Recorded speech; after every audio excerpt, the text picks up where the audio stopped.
দিনটা ছিল 25শে বৈশাখ। অন্যান্য আর 5টা দিনের থেকে এই দিনটা একটু আলাদাই থাকে আমার জীবনে, কারণ আমি কর্মসূত্রে যেখানে রয়েছি সেখানে কবিগুরু বা কবি প্রণাম হিসাবে আমরা এই দিনটাকে সেলিব্রেট করে থাকি। কাজেই এই দিনটা খুবই অন্যরকম।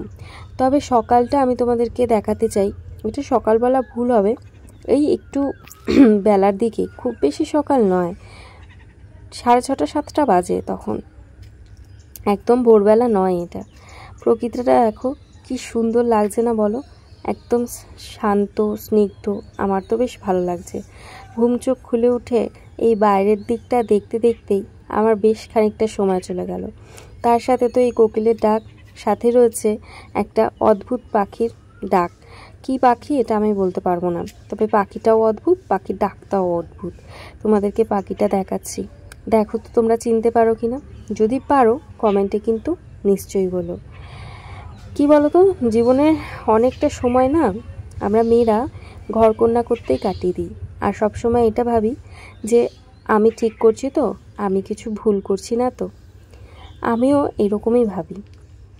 ভাবতে ভাবতে জীবনের বেশ খানিকটা সময় কিন্তু কেটে যায়, আর নিজের জন্য সেরকম খুব একটা বেশি করা হয় না, কারণ মেয়েদের জীবন এত ব্যস্ত, সেখানে নিজের জন্য ভাববার খুব একটা বেশি সময় পাওয়া যায় না। যাই হোক, প্রকৃতি দেখতে দেখতে বেশ খানিকটা সময় আমি ওখানে কাটিয়েছি, আর হাতে সময় নেই। এবার তাড়াহুড়ো করে রেডি হয়ে পুজো দিতে হবে, স্নান করতে হবে, মেয়েকে নিয়ে বেরাতেও হবে, কারণ আজকে কিন্তু আমার মেয়ে আমার সাথেই থাকবে।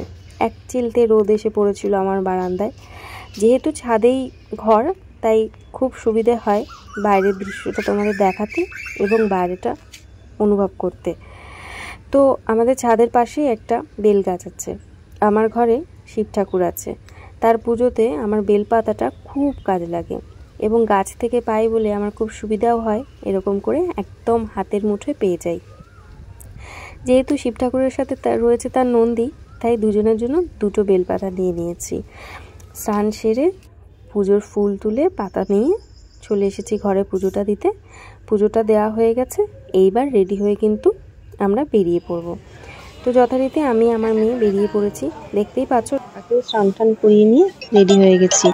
সপ্তাহে 5 দিন অফিস থাকায় রাকার সাথে খুব একটা বেশি সময় আমার কাটানো হয় না, তাই ওই 5 দিনের মধ্যে যদি একটুও সুযোগ পাই তাহলেও কিন্তু আমি সেই সুযোগটা হাতছাড়া করি না। রাকাকে আমি আমার কাছেই রাখি, আর রাকা দিব্যি থাকে আমার কাছে। জানো তো, সারাটা দিন অফিসে ছিল, ও কিন্তু কোনো রকম ডিস্টার্ব করেনি, আমার সাথেই ছিল, খাওয়া দাওয়া সব কিছু আমার সাথে করেছে। এই দেখো আমাদের অফিসে কত লোক হয়েছে, সবাই সিট জুড়ে বসে আছে প্রোগ্রাম দেখবে বলে।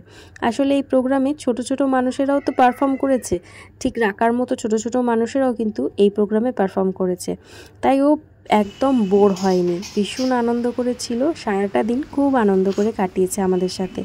আর যেহেতু ও ছিল, তাই আমিও বোর ফিল করিনি, কাজে কোনো ক্লান্তিও আসেনি। ভীষণ সুন্দরভাবে কেটেছে সেদিনকের দিনটা। দেখো, এটা বিকেলের ওয়েদার, কি ভালো লাগছে না বলো। বৃষ্টি আসার সময়কার যে মুহূর্তটা, আমার মনে হয় সেটা বৃষ্টির থেকেও বেশি সুন্দর হয়।